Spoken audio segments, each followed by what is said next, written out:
Amber Birch. I'm the Education Coordinator for the Kickapoo Valley Reserve. Thank you for joining us for our Driftless Dialogue lecture series. This Driftless Dialogue is supported by the Ralph E. Nuzum Kickapoo Reforestation Fund through the UW-Madison College of Agriculture and Life Sciences, Badger Talks, and Friends of Kickapoo Valley Reserve. Tonight, we welcome Dr. Adela Oliva Chavez from UW-Madison's Department of Entomology. She's going to introduce us to ticks, digging into how they evolved to interact with us and other vertebrates.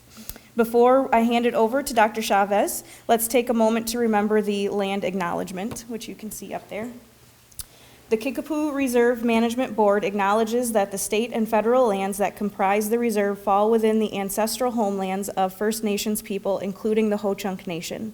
We recognize the sovereignty of the Ho-Chunk and the other First Nations and will work towards a shared future by continuing to create collaborative opportunities to protect and preserve these lands.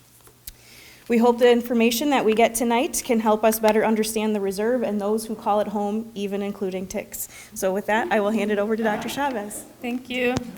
Thank you. And I apologize again, I had some car problems.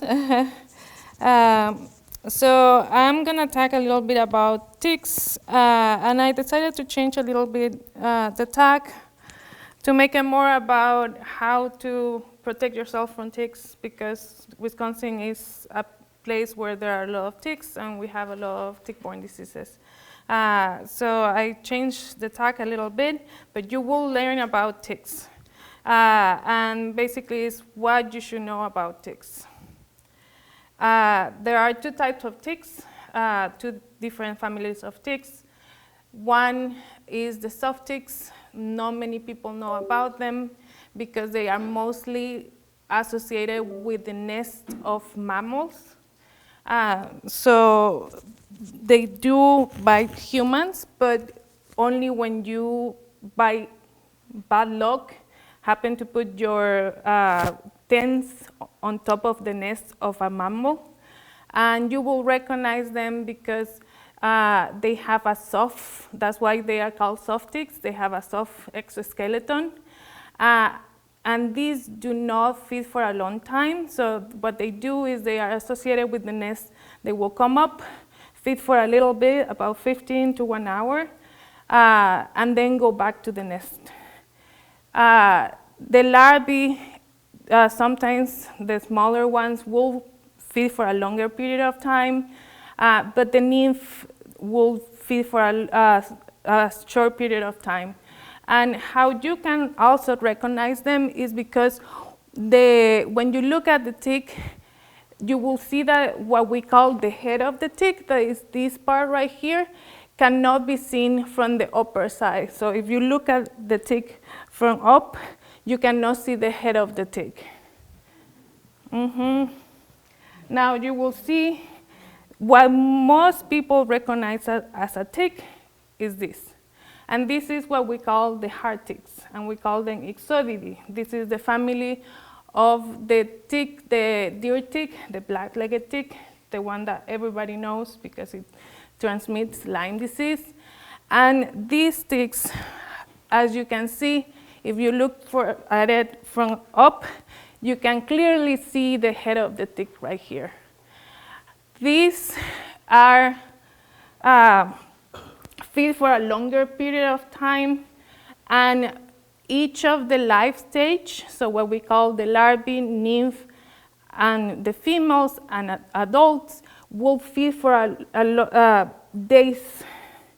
So the larvae will feed for about 3 to 5 days, the nymph 5 to 6 days, and the adults 7 to 14 days, depending on the species. This species that I'm showing right here is Amblyomma americanum.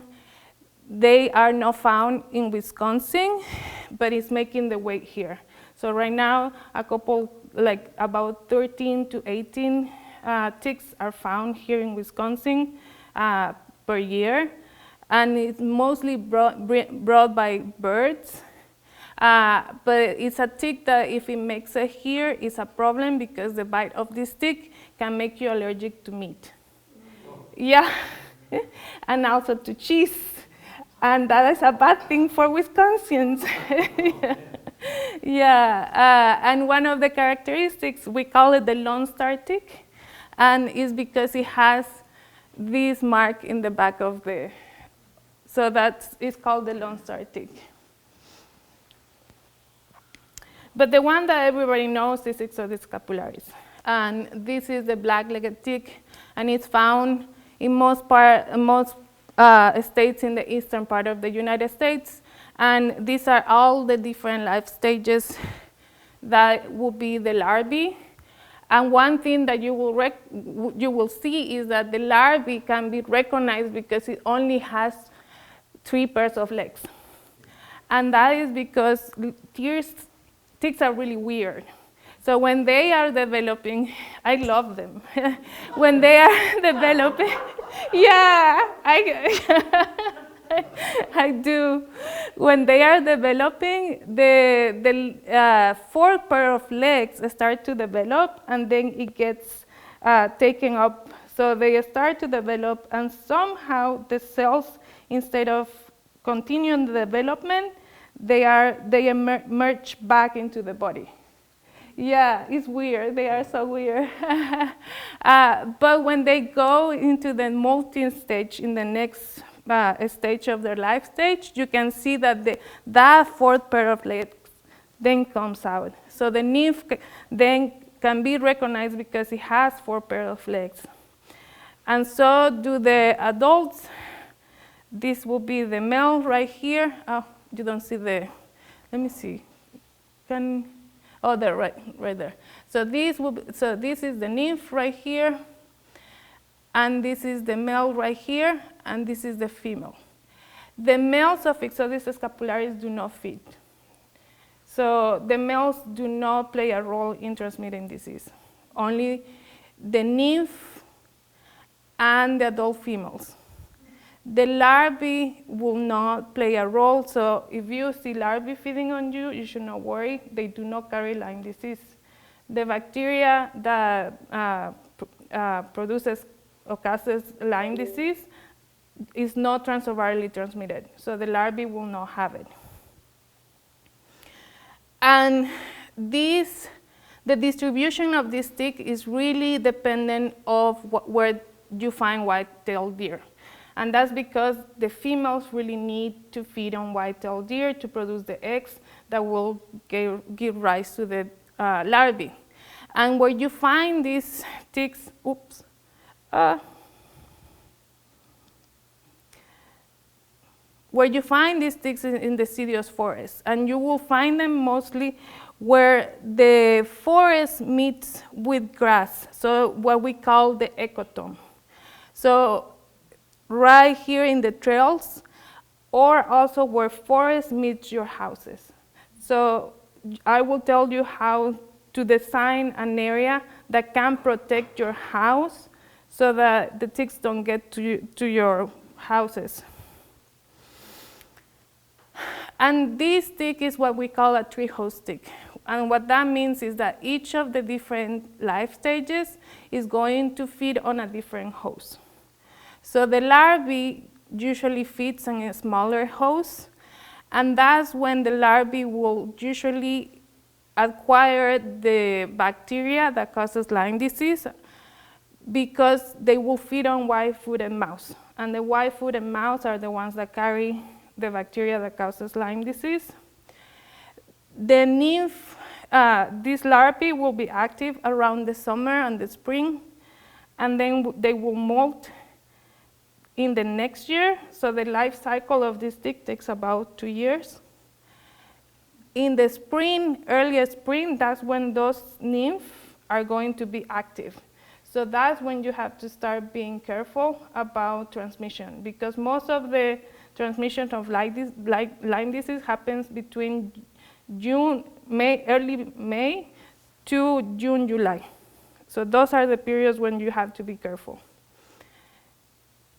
Those nymphs are going to feed also in medium-sized, small to medium-sized animals, and those are, the nymphs are usually the ones that feed on humans. And the problem is that the nymphs are really small, and where you should look for the ticks is around your armpits around this area. They like places where there is pressure points. Also, for the adults, they like to go around your hair line, so check your hairline as well. The adults like bigger animals, so the females will feed on deer and raccoons and humans as well. And the adults also can carry the bacteria that causes Lyme disease.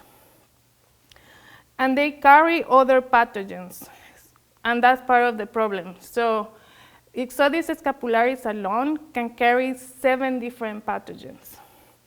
Some of these pathogens actually were discovered here in Wisconsin. So for example, Anaplasma phagocytophilum was discovered in 1995 in 2 men here in Wisconsin. This Ehrlichia muris, the subspecies is called euclarensis because it was found in a man from Euclair. So a lot of these pathogens had been discovered here in Wisconsin. This bacteria right here, Bacteria mayonii, is called mayonii because it was discovered by the Mayo Clinic. So a lot of these bacteria are associated with this area. The good thing is that some of these bacteria are not that frequently found. There are not that many cases. The 2 bacteria that you should be worried about are this one right here, Borrelia burgdorferi. That's the bacteria that causes Lyme disease, and Anaplasma phagocytophilum that causes a disease called human granulocytic anaplasmosis. And I'll talk about those 2. So Lyme disease was discovered in 1976, and it was discovered in a cluster of children in the city of Lyme, and that's why it's called Lyme disease. And it's caused by 2 different bacteria, Borrelia burgdorferi and Borrelia mayonii. There are some that are found in Europe that are also Borrelia aphasia and Gardini. And one of the hallmarks is the Erythemia migrans that people commonly call the bullseye. But the problem is that only 70% of the people will present this. So even if you don't have it, you might have Lyme disease. So if you have a tick and you find a tick on yourself, go to the doctor, save the tick. Nowadays, the CDC will test the tick for you. So if you save the tick and you send it to the CDC, they will test the tick. Some of the symptoms of this disease are you will have fever and like flu-like symptoms at the beginning, and if you don't get treated with time, you can develop arthritis, and what we call is neuroborreliosis. And I'll talk a little bit about that.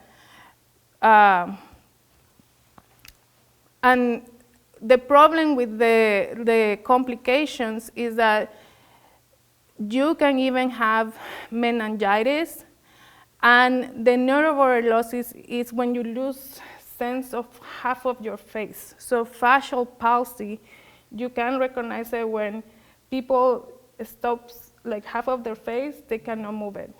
Some people will have what we call radioneuropathy, and that's when they lose sense in like one of the legs.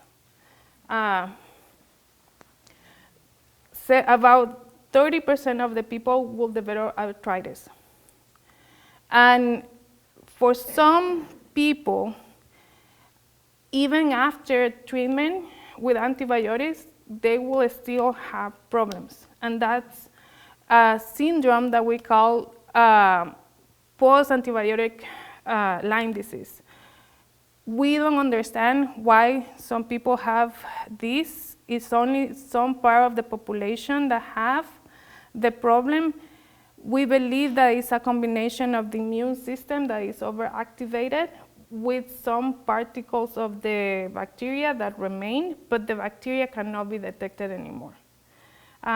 So people are trying to study this, but like I said, it's not that many people that develop, but it does happen with some people. What did you call it again? It's post-antibiotic treatment Lyme disease. Okay. Yeah, so people get the antibiotics, they are treated, and you cannot detect the bacteria anymore, but they still have problems. So for a long time, doctors thought that this was just the imagination of the people, until we start seeing, okay, there is way too many people for this to not be real. So now the scientific community are starting to study it because it does happen more than. Yeah, okay.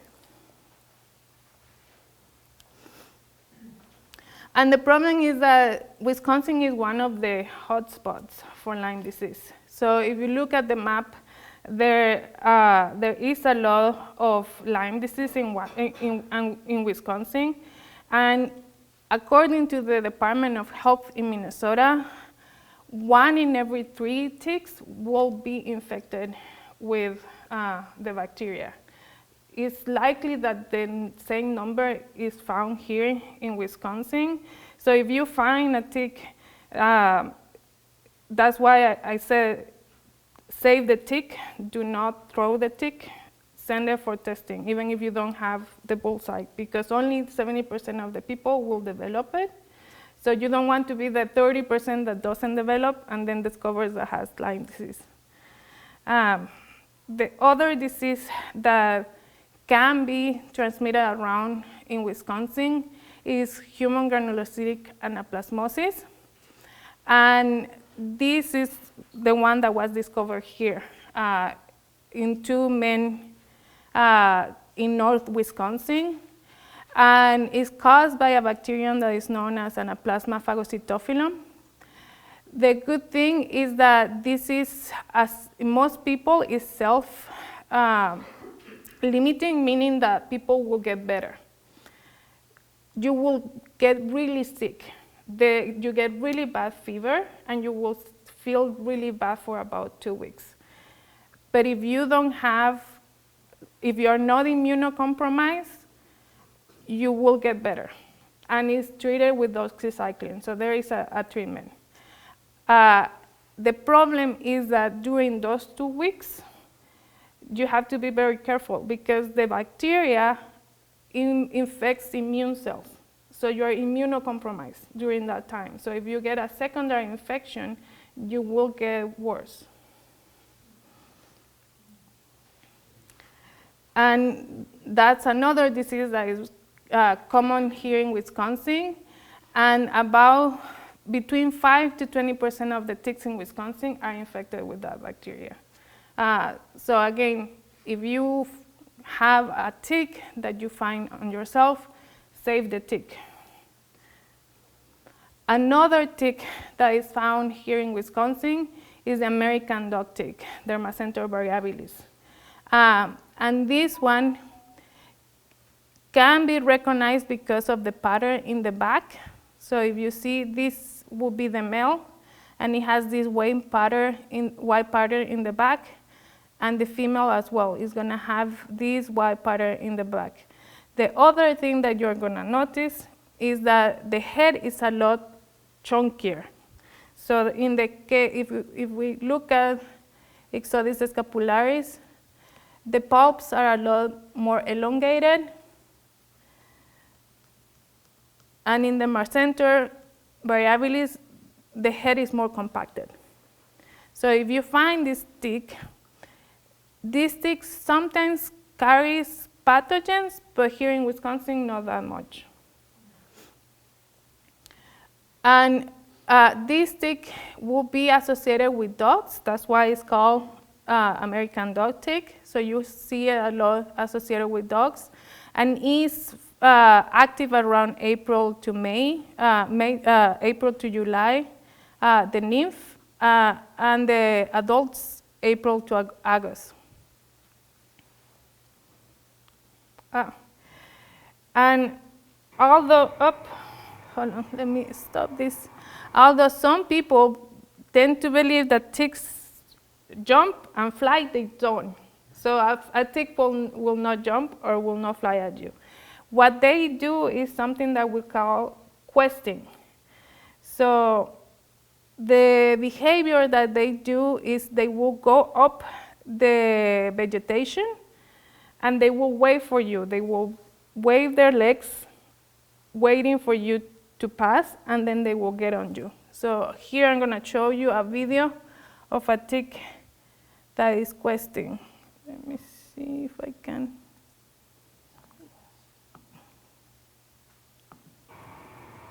So there she's waiting. She senses the CO2. So ticks can sense the CO2, and that activates them. Once they sense the CO2, she will start waving the legs. Then they sense the heat. So when the person gets close, they can sense that you are close by because of your heat, and then they will latch onto you and get on you. Yeah. Then they use their mouth parts to touch around your skin, looking for your vessels, because where your blood is going is warmer. So they can sense, okay, there is blood vessels around here, and that's how they find where to bite. That's why they go for armpits at places where there is a lot of vessels passing. And a way to know where the ticks are is to collect them. So if you want to know around your house if you have ticks, a good way to do it is to take a piece of fabric, white fabric, and walk around. You walk about 10 meters, and you go slowly so that the ticks can grab onto the white fabric. Then you stop and look for the ticks, and that will give you an idea of the density of the ticks and if they are present. If you find a lot of ticks, that will give you an idea, okay, maybe I need to treat around my house because I have a lot of ticks. And then we call this dragging. Will they jump onto that white fabric even though it's not warm? Yeah, so they just grab onto it. Whatever's close by. Right. So the other thing that they have is, let me go back.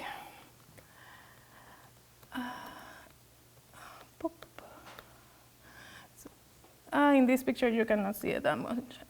But they do have, so over here, it's not eyes, but they have something that will be kind of like eyes. They cannot see color, but they can detect light. And that's one of the ways that they can know when the winter is coming, because the light is decreasing. So they can sense also the white. So they also get activated when there is like a reflection. And we believe that if you look at the stomach of the deer, it's white. So we believe that it's a way like, oh, it's evolutionary. Okay, there's a deer. Mm-hmm.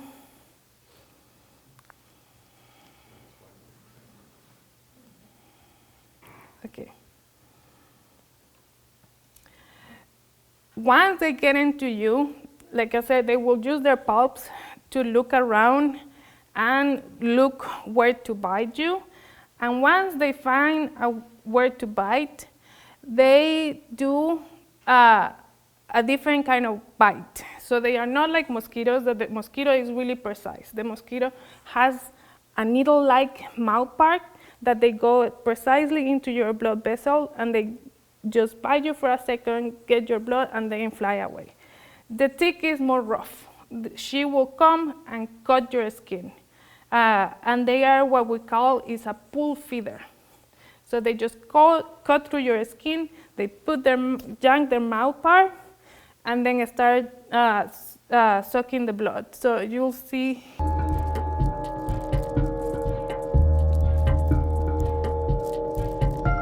The hills are alive.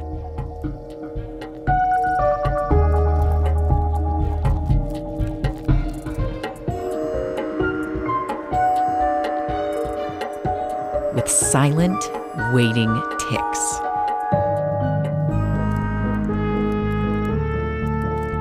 Their bites can transmit bacteria that cause Lyme disease and other things that can make us very sick. Protected by these palps is a menacing mouth, covered in hooks. First, she has to find a host. She can sense animals like us by the carbon dioxide we give off. She reaches out with her front legs. Scientists call this questing.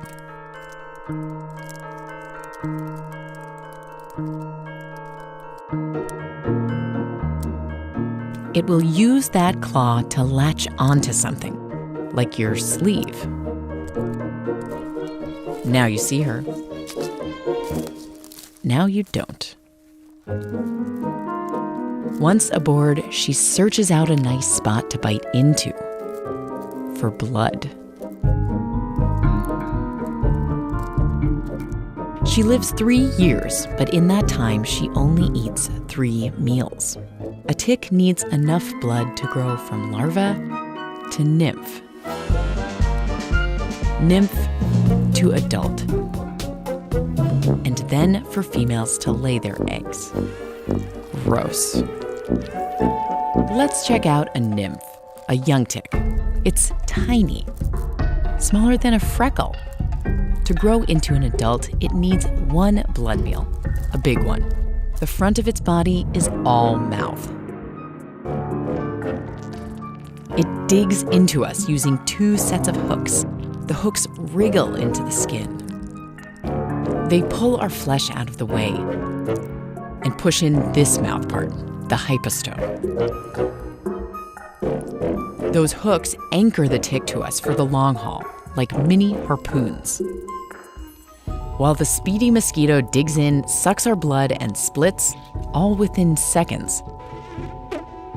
A tick nymph stays on for days. 3 days if we don't find it before then. Compounds in their saliva help blood pool under the surface of our skin. The nymph sips it through its mouth parts, like drinking from a straw. When a tick is full, and I mean completely full, it falls off wherever it may be. Maybe onto your bed.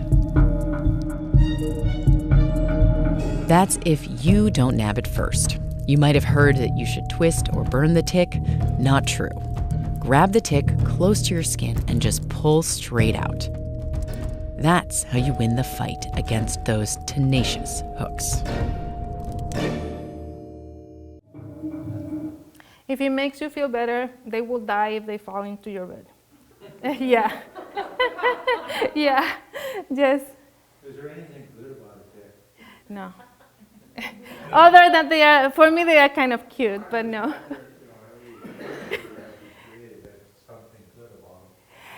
Yeah, I mean, they are the food for some birds. So some birds do eat them. Everything has a purpose. But they are parasite.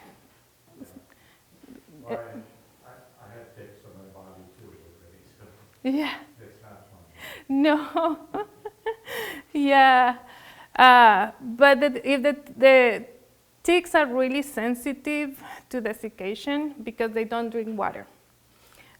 What they do is they spit saliva into their mouth parts, and then they trap moisture. So if they fall into your house, they will desiccate. There is only one species of ticks that will survive inside a house, and it's called Ribacephalus sanguineus. And they usually are associated with dogs. So Ixodes scapularis, if it falls in your house, it will die. It's pretty fast. If you have larvae for 1 hour outside, it will die. Yeah. So it's good. Yeah. I tell people that because they say that it will fall into your bed, and people go like, oh, but no. Now you do have to worry if your dog, for example, brings ticks into your bed, and then the tick is not fed, and then it gets into you. That can happen. It has happened to people that I know. And I will talk about what to do for dogs, because there are some things that increase your chances of getting tick-borne diseases, and one of those is having pets. Yeah, because animals can bring ticks into your house. They talk about the hypostome. So the hypostome has those hooks that make the tick, when you try to pull it, you that have ticks, you probably notice that it's really hard to get them out. They also produce a glue. So ticks have something that is called cement, and it's a glue that literally glues them to your skin. So they have two different ways that make sure that they are stuck to your skin and you cannot get them out. And that's because, like they said, ticks really need to feed for a long time. So a tick needs a female needs at least 7 days for them to fully engorge in order to produce the eggs. And they have two processes, one that we call slow feeding. And if you notice, she almost doesn't get that much weight during that time. And it's because during the first couple of days, she's just making that glue that gets her stuck to you. After she makes that glue, that's when she is going to transmit any bacteria to you. So you have to make sure that you take, if you by any chance get a tick, in those first 24 hours, remove that tick. Because after 48 hours, the chances of transmission increase. By 72 hours, 90% of the transmission happens. So by 72 hours, if they transmitted whatever they had.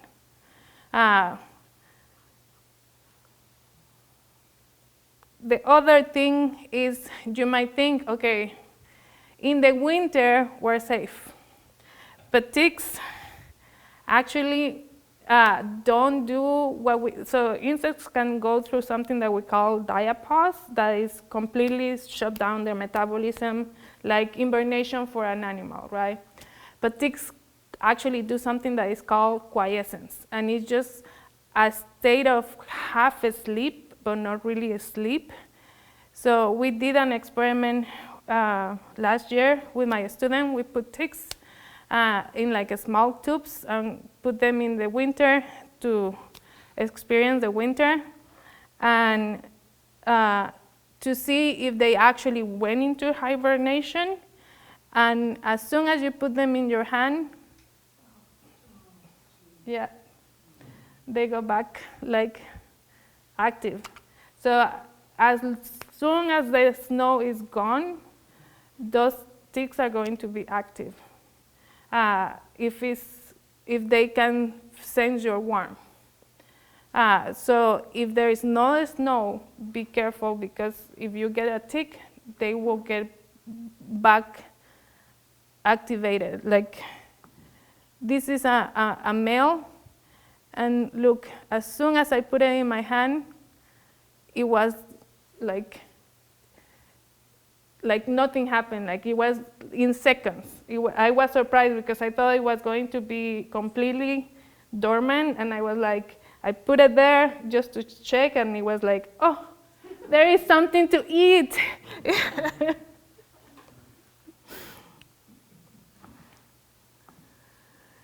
The other thing is, people think that you can watch your tick on the toilet. Make sure to flush the toilet because they can survive up to 60 days under the water. Yeah. And that's because they have this structure that is called an spiracle, and that's how they breathe. And what is interesting is that in the spiracle, they have these air chambers that the water can get into that air chamber, and then the water will actually, the air in the water will just go by diffusion into the spiracle. So they can survive for 60 days underwater. So if you put it on the toilet, make sure to flush. So where do we find those ticks? Here in Wisconsin, in the parks, a lot of the time, you will find them in that interface between your house and the woodland. So they will not be in the grassy area, they will be in that interface. So what do we do to prevent those ticks? One of the first things that you should do is wear repellents. So if you go hiking, there you go. If you go hiking, the best thing that you can do is to wear repellent. I'm Dr. Tom Mather, the tick guy from the University of Rhode Island.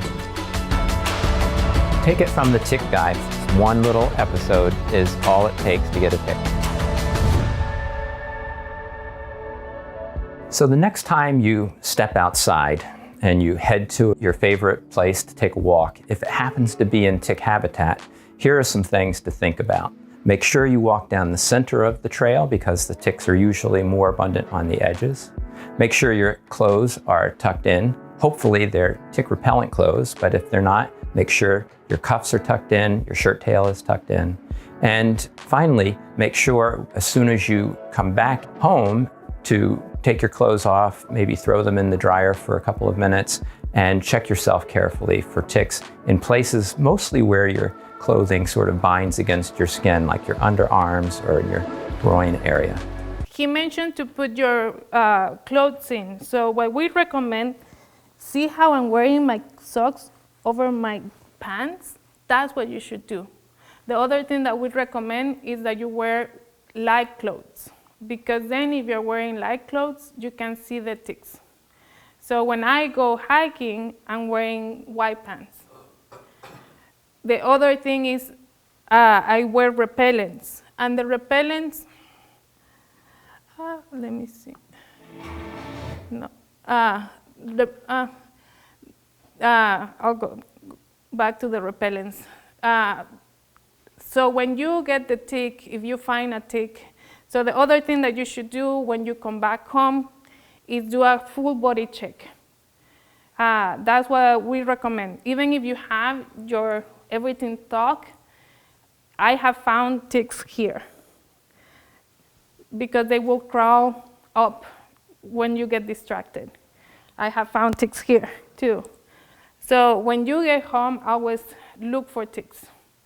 If you have a partner, ask your partner to help you look for the ticks. To remove the tick, you have to make sure that you get the mouth parts, because if you, by any chance, leave the mouth parts in the tick, the mouth parts will still salivate. So you might still get transmission. So what we recommend is that you get a really fine pair of forceps and get really close to the mouth parts of the tick, and then you pull up so that the whole tick comes off. After you remove the tick, we recommend that you watch where the tick was biting you for 15 minutes with soap, so that if there is any bacteria left, you really disinfect it. But if you rub it with alcohol, will that kill the bacteria? Yeah, you can do it, but we do still recommend that you watch it. It's better to watch it, because even like with rubbing alcohol, you might disinfect the upper, but it might not get in. So with the soap, if you do it for 15 minutes, it will get in.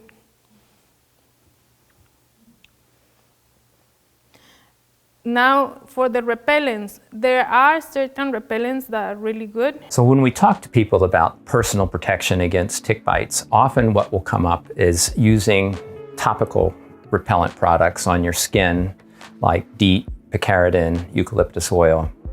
Those products are great, especially against mosquitoes, less good and less effective against ticks for a couple of reasons. When you think about the difference between ticks and mosquitoes, mosquitoes have these long antennae and they kind of start to sense the host, and then they get within the aura of the host and the repellent on the host, they are confused. But ticks get on hosts a different way. They're not approaching like that. They sort of latch on as soon as you walk by them.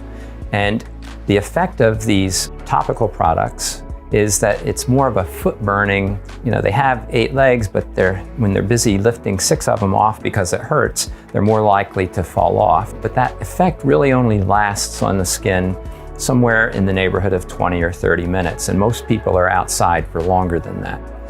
So we need a different strategy, and one that seems to be far more long-lasting is having permethrin-treated clothing that the ticks then will latch onto your clothing, and within just a few seconds of exposure, they will fall off. One of our favorite entree points for people is to convince them that they can spray their shoes, because the nymphal and larval stage ticks latch on at shoe level and would crawl up. But if you have treated shoes, we actually did a study that showed that people that were wearing treated shoes had a 74 times protection against tick attachment if the ticks were attaching at their shoe level. So that is really effective, and it's more long lasting, and it's something that you don't have to do every time you step outside. As long as you have put on your treated shoes, socks, pants, and shirt, you'll be protected against these ticks if it's treated with permethrin. People use DEET. So DEET is what you find in your stop and things like that. For ticks, it has to be at least 30% for it to work. If it's less than 30% DEET, so look at the label and it will tell you what percentage. If it's less than 30%, it's not going to work for ticks. So make sure that if you're using DEET, it's at least 30%. The other thing that you have to make sure is that you're applying it constantly, because what he said is true.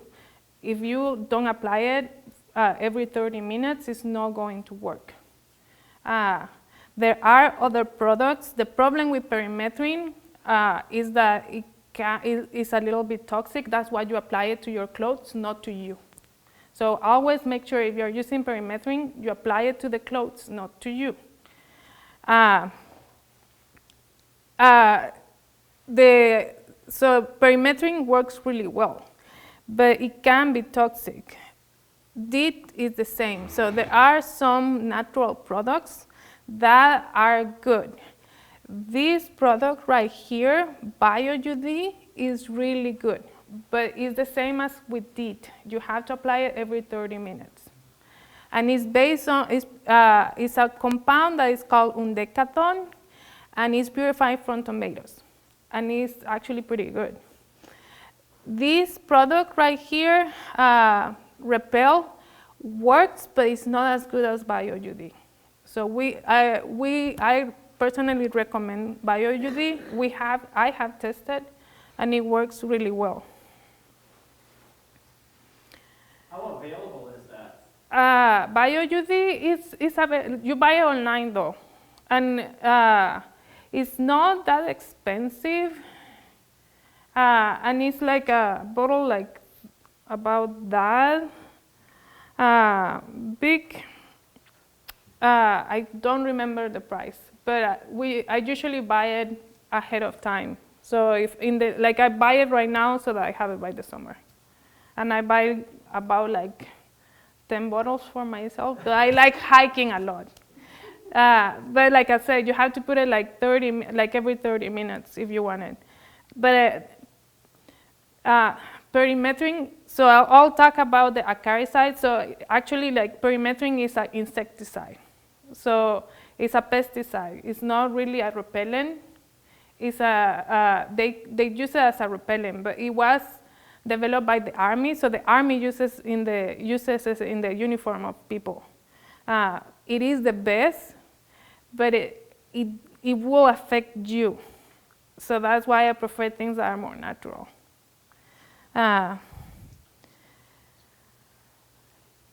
So when you are looking at how to prevent the tick bites, one of the things that we recommend, and the CDC also recommends, is doing the landscaping. So one thing that you can do is to design a tick-free zone so that there is a zone between the forest and your house. So here there is a wood chip barrier between the grassy area and the forest area. And that wood will actually desiccate the ticks. So the ticks don't like that wood chips. And it will avoid the migration of the ticks to your house. So also, this area, the grassy area, so Ixodes doesn't walk horizontally. The other tick that I was talking about, Amblyoma americanum does. So Amblyoma americanum can walk up to 3 meters to get to a person. And we call those hunter ticks, so they can sense your CO2 and walk towards you. Ixodes doesn't. Ixodes just quests. So if you have this area of grass and a wood chip area between the forest and your house, that will prevent the ticks from getting into your house and will protect your family. And the reason why is because actually mowing your grass can protect you from getting bites. So in parks, that's one of the recommendations that we give. Like, for example, in Minnesota, the University of Minnesota recommends the parks to mow the grass around the walking paths so that the grass is not high enough for ticks to quest. And this is what I mean when I'm talking about the acaricides. So there are different types of acaricides, and you can apply acaricides around your house. We do recommend that if there is application of acaricides around your house, you do call professionals to do it, because a lot of these things will attack things that we have. So, for example, acetylcholinesterase. That is a neurotransmitter that we have. So it can affect us as well as it affects the ticks. So it's better that you call a professional to apply it because they know how to protect and how to protect you. Perimetrin is a pyrethroid, and that affects something that we call sodium channels, and those are in your neurons. So a lot of these acaricides, what they do is they attack the neurons of the ticks, and that's why they fall, and that's why they die. This over here is a systemic acaricide, and this we use it for animals. So there are things that you can put around your house as well that will prevent ticks. And it's a way to treat the ticks indirectly, and that will protect you. So for example, this is a box that they sell that will treat the mice. So you can put it around the house, and how it works is that,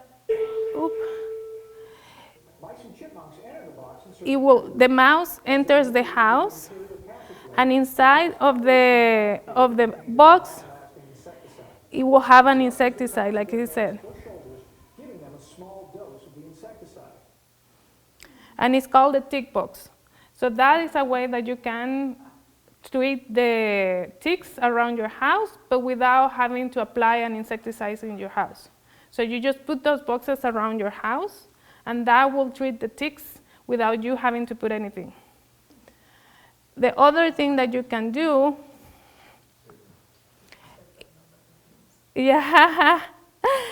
is get one of these tubes. So this is a tube that is called Dominic's tube, And what that is a tube full with cotton, and the cotton is treated with an insecticide, with an acaricide. So the mice will come and take the cotton and use it for their nest. So the mice will treat themselves. And that also reduces the number of ticks. So if you see here, those are the number of ticks. This right here is that box that I showed before, select tick. So the box works a lot better than the tube. What about chickens? Do they eat ticks? So chickens do eat ticks, yeah. So you can have chickens. Yeah, it's a natural, that's what we do in Honduras. We have chickens. So I'm from Honduras. And we have free range chickens.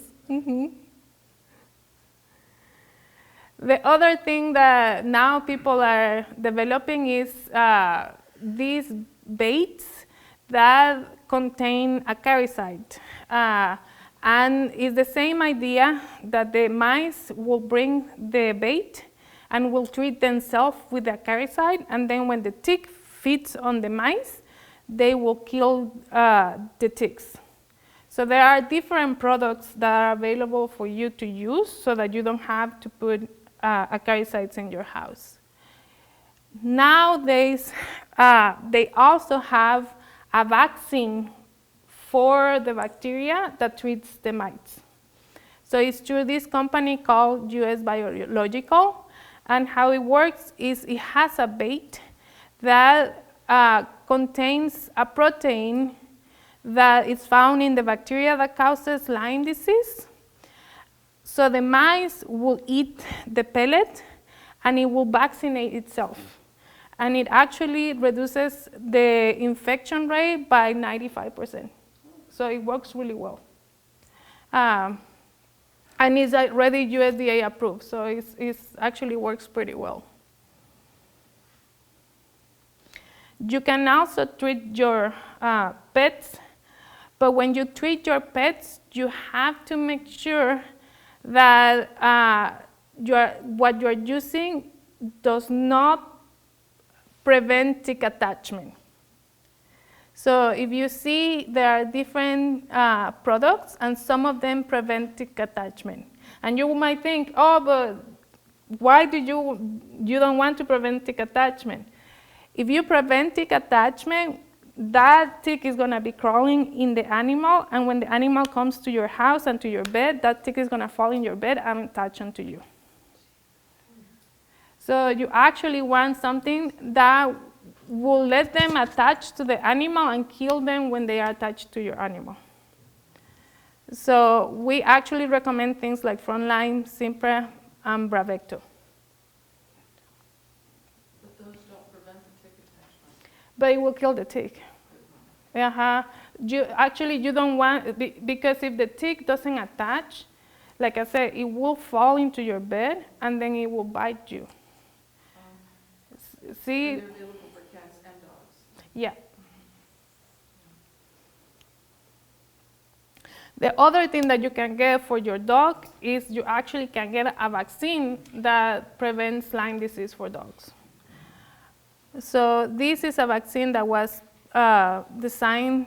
How can we better protect dogs against Lyme disease? Scientific research in the last few years has provided new information that can be used to develop more sophisticated approaches to Lyme disease prevention. The story begins with the spirochete that causes Lyme disease, Borrelia burgdorferi, and how it changes in response to what is happening in the tick.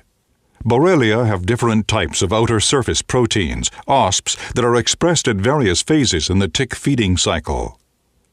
When an unfed tick initially attaches to a dog, high amounts of an outer surface protein, known as OSP-A, are expressed by the Borrelia in the tick's midgut. OSP-A helps Borrelia adhere to the midgut epithelial cells. As the tick starts to feed on the dog, the Borrelia in the midgut start to multiply rapidly, and the spirochetes stop expressing OSP-A and instead express a different protein, OSP-C. The OSP-C expressing spirochetes then migrate from the midgut to the salivary glands of the feeding tick, where they are transmitted via saliva into the dog. The OSP-C antigen plays a critical role in transmission and early mammalian infection. Therefore, OSP-A borreliocidal antibodies are only effective while the Borrelia are expressing OSP-A.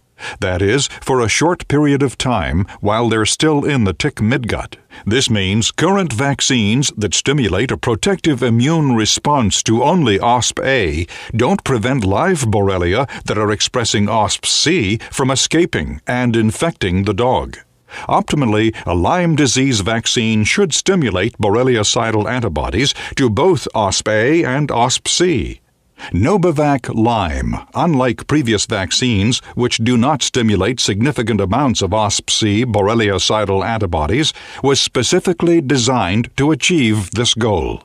The borreliocidal antibodies against spirochetes that express OSP-C provide a pivotal second line of defense because the OSP-C borreliocidal antibodies kill Borrelia in the tick midgut, in tick saliva, in the dog's skin, and possibly even in the dog's bloodstream during the early stages of infection.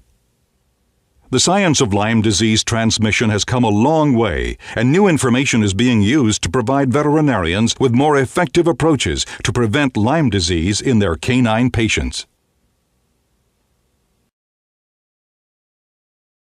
And the good news is that there is a vaccine that is being developed for humans.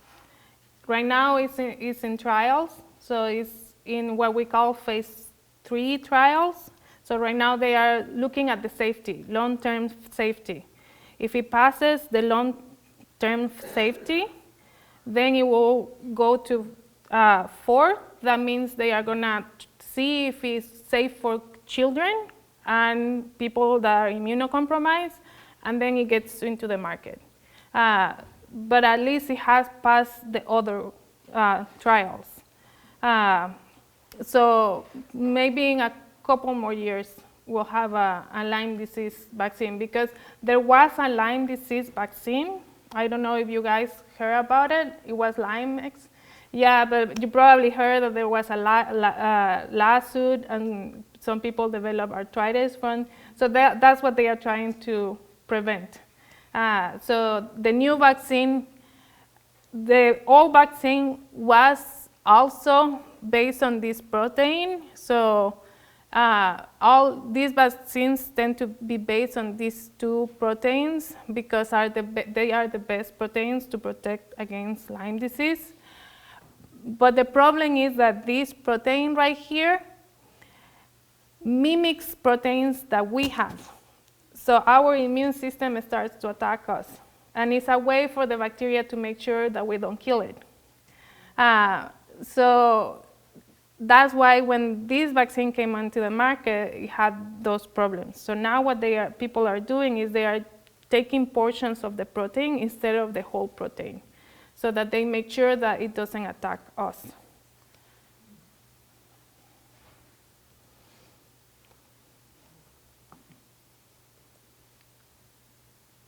And does anybody have any questions? I'm curious. Uh-huh. So when you go hiking, you use this product that's made from tomatoes. Yeah, the BioUD. Uh-huh. Are you also wearing the clothing that's so permethrin? Oh, no, I don't. I just use BioUD. When we go collecting ticks, that we actually we're looking for ticks, we do wear permethrin because we are actually in places where we know there are ticks. We also wear the suit, the white suit, when we do that. But when I'm hiking myself, I just use BioUD. And the light-colored clothing. And the light, yep, yeah. And usually, I'm actually pretty good at not getting ticks. The times that I'm saying that I got ticks, I was collecting ticks from animals. And that's harder not to get ticks when you're collecting from animals. Yeah. Yes? Yeah, could you review the reasons why you avoid the permethrin-treated clothing? So, me personally, it's because it's an insecticide. And like I said, so I'm actually an agriculture engineer. Before I decided to become a scientist. My family is come from farmers. So I've been around insecticides for a very long time, and I've seen what insecticides can do to people. They attack your nervous system. So I've seen people applying pesticides pass out. So I'm very careful with pesticides personally, and having something on me for a long period of time that is treated with a pesticide, I'm very careful. When I'm going collecting ticks in places that I know there is a lot of Lyme disease, do I want to get Lyme disease or do I want to have the perimetering? And then I make that decision. And it's also to protect the people that is working with me. So that's why we use the perimetering. But when I'm hiking, I try to do the other things where I'm applying the product every 30 minutes. I'm walking in the middle of the path. I'm putting I'm tucking my clothes like that over my socks over my clothes, and I'm wearing light clothes so that I can spot the ticks. Also, when I get home, as soon as I get home, I'm watching my clothes, I'm checking that I have ticks. I'm asking my husband, can you check that I have ticks? Yeah, and then most of the time I don't have ticks because I put an alarm every 30 minutes. It goes, and I have to put it, yeah. And like I said, usually I only get ticks when I'm working. And do you only put it on your skin that's exposed outside the clothing? You don't put it on underneath the clothing? I put it everywhere. You put it, but when your timer goes off, you can really only hit the parts. It's a spray, so I just go like this. Oh, you spray your clothes as Yeah, well? mm-hmm. Yeah, so Bio-UV is a spray. So I spray everywhere. And I try to spray especially this part because, so when you are walking, the nymph, so depending on the life stage, is how up they will go. The adults tend to go higher than the nymph. And the nymph are the ones that worry me the most because those are harder to see. So I especially put a lot of repellent around this area. That's why the guy said that even just treating your shoes with perimetering will prevent a lot because the shoes are the key. Yes? How about the throwing your clothing into a dryer? Yeah. How is that? It will kill the ticks, yeah. Will? Yeah, because How hot and how long in the dryer? Because they are very sensitive to humidity. So for a tick to quest, it has to be at least 90% humidity, relative humidity, at that area where the vegetation is. So for example, I don't have the map, but just check the map of where Lyme disease happens and where the tick is distributed. So if you look at the distribution of Lyme disease and where the tick is found, you will see that the tick is found in the south, but we don't see that many cases of Lyme disease and other tick-borne diseases in the south. And that's because over there, the nymph stay under the leaf litter, because it's so hot for them that they don't go up, because they desiccate. Yeah. Yeah. Two things. Possums also eat a lot of ticks. Yeah, the possums and they will. Yeah. And then there's the theory or the thought that if you do discover a tick and you think it might be more than 2 days, to take a single dose of doxycycline. Yeah, so you can take preventative doxycycline.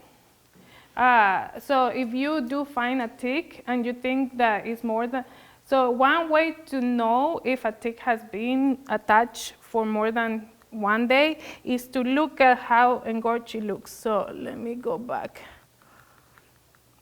So that's why I show this. Okay, so if you look at the tick and the tick looks like that, go to the doctor and take doxycycline just in case, especially around here. Yeah, the last one, yeah. Even if it looks like this, I would take, because, and you can tell because when they are fed, see how they turn from this reddish color to this gray color? If they turn gray, you know they have fed. So yeah, so that's a way to prevent. You can take doxycycline, preventative doxycycline. And also, what's the prevalence of anaplasmosis versus Lyme disease? It's a lot lower. So Lyme disease, about 1 in every 3 ticks will have it. Anaplasmosis, not that many. The other thing, I didn't show it, but the other thing is that not all strains of anaplasma will make people sick. There are some strains of anaplasma that are more like related to deer. So the ones that infect deer do not infect people. So even if some ticks might be infected with anaplasma, they might not make us sick. But you don't want to gamble. So if you find a tick and it's infected with anaplasma, just take doxycycline. Yes? Do you think there's any value in a good hot shower right after you've been working in the woods and in the pasture as a way to sort of get rid of them? No. No. Yeah, it won't get rid of them. No. Yeah, just check and remove them. Yeah. The other thing is people say, put, like in Honduras, they used to say, put like Vaseline so that they like suffocate. That doesn't work either. Yeah. Yeah. There was another question. Yes. If you take a match and put it on the hind end, the mouth parts are still there, so you want to remove the mouth parts. Yeah, yeah, that's another thing they will say in Honduras, and yeah. Yes.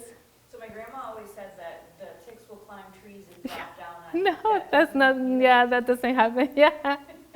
I know. That's why I mentioned the ticks don't fly, because yeah. Yeah. Does garlic help prevent No, no. attachment? Yeah, I ate a lot of garlic when I was a kid, and yeah, when I was a kid, because I grew up in a farm, my aunt will actually like every night take ticks. Yeah, I had like so many ticks growing up. That's why I decided to work with ticks. Yeah. Yes. what is your study consist of? So I study the process of the bite. So my specialty is the saliva. I work with the tick saliva. Can you tell us a little bit about that? So I'm interested in, so I work with some molecules that are called extracellular vesicles. And extracellular vesicles is a way for cells to communicate between each other. So all our cells can communicate between each other. And ticks produce these extracellular vesicles, and they throw them in their saliva, and they can manipulate our immune system. So the tick decreases our immune system so that we don't kill it, and she can feed for the amount of time that she wants to feed. So I'm looking at the extracellular vesicles to try to use them to vaccinate us so that we can kill the ticks. Yeah, so I'm working on a vaccine to kill ticks. And How do you collect it? so we dissect the ticks, take the organs, so we take the salivary glands, and we also use the midguts, and we put them in small petri dishes with media, and then collect the vesicles after 24 hours. Yeah, and then just vaccinate. And it's working on deer. So we have tested it in deer, and it kills the ticks. So the extracellular vesicles, they prevent us from healing it or feeling it? Feeling it. Feeling it, so they numb our, Yeah. not feeling this process going on. Okay. Yeah, so they decrease the inflammation.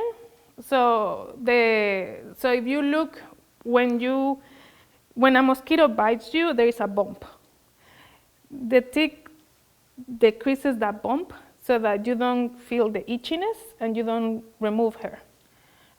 So one of the ways that they do it is with those vesicles. So that's what we're trying to do. We're trying to make you itch so that you can feel I have a tick. Yeah. You know those little pellets that you feed to the mice to vaccinate them? Are they very tasty? Like, could I put them in my lunch and snack That's on a good question. I haven't tried it.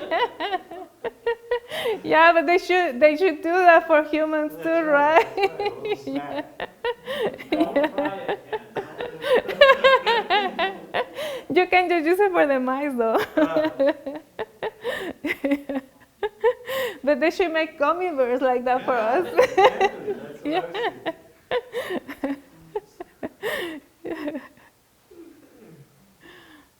what I was thinking. Did I hear that the permethins are especially toxic for cats? I don't know if they are especially. I would like to you if I told you that. I don't know if they are especially toxic for cats. But I mean, they do attack sodium channels, and those are in your neurons. So the sodium channels is how your neurons kind of like manage the so we call it's something that is called action potential. Is how they send the messages between neurons. So you are messing with your neurons, or like the neurons of the ticks. And we have the same thing, so in high enough concentrations, it's going to mess us up. So that's why I prefer to use more natural things when I'm hiking myself. But if you do put it, like if you put it in your shoes, at least you have the protection of your of your socks. So that could be a way to do it. Wear perimeter treated shoes, and that will protect you. But so there are some things, like for example, I didn't show it, but there is something that is called perimeter treated corn for treating deer, and it's called a four-poster. And it's a way that the government, so it was developed by the USDA, but it has to be put really far away from where there are children, because you don't want children eating that corn. And that gives you an idea how toxic it can be. So, yeah. So that's why I said if you're going to use perimetering, call a company that applies it for you. Do cats get Lyme disease? Yeah. They do. Mm-hmm.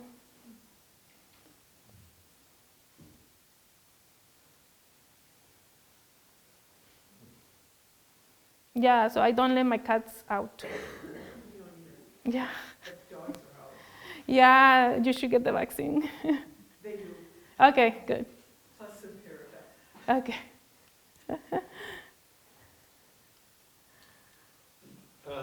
The ticks apparently do not really affect other farm animals so much, right? Like cattle, deer, pigs, not really affected. So the different species have different preferences of animals. So this doesn't really feed on cattle. Yeah, dermacenter variabilis will feed on cattle. So the other species that I was talking about, that will feed on cattle. Yeah, also.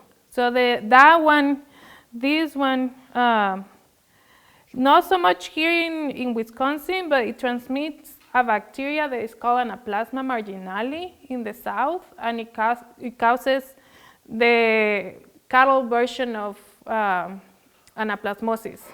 But in the cattle, the bacteria infects red blood cells, so it causes anemia. Yeah. And here in Wisconsin, it's not that common. There are a few cases, but it's not that common. But Ixodes doesn't feed on cattle. Mm-hmm. One other question. The Lone Star tick. Yeah.